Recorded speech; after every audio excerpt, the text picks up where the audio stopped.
Joe Gentz is still locked up here at the Grosse Pointe Park Police Station. Take a look behind me here, because if he's moved to face a judge, he'll likely come out of that garage there escorted by police officers. And today we found out that Joe Gentz's ex-wife served time for manslaughter, and many say he himself is not the nicest guy.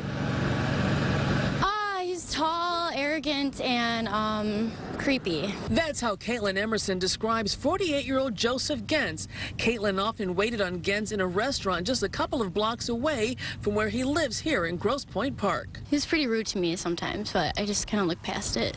Action News has learned that just yesterday, the day Gentz turned himself into police, claiming to be an accomplice in Jane Bashara's murder, police also came to the upper flat here on Weyburn Street, where he's lived for about the last 6 months in Grosse Pointe Park, likely looking for evidence that might back up his claim that he was involved in the killing. And just down the street at the corner liquor store, workers here say the day after Jane Bashara's body was found, Gentz came in to cash a check for $452, and they say it was from a company called B&B. Bob Bashara owns B&B Investments. Bob Bashara has reportedly named Gentz as someone who might want to harm his family, so why is Gentz cashing a check from Bashara? We've also learned that the state is trying to terminate Joe Gentz's parental rights to his 10-year-old daughter, alleging neglect.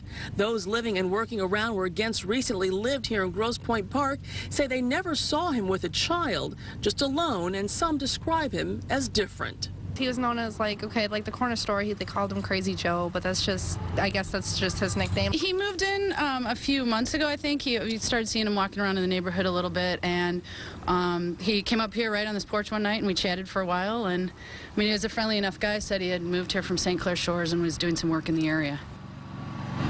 And police say Gentz, who describes himself as a handyman, and Bashara once had a landlord-tenant relationship. Question still remains is what was that $452 check for that Gentz cashed the day after Jane Bashara's body was found? Was it for work around any of Bashara's properties? Again, we're told they had some sort of landlord-tenant relationship at some point. All of that still remains to be seen. We'll certainly stay on top of this. But right now, still no charges against Joe Gentz, the reported the confessed accomplice in all of this. Back to you.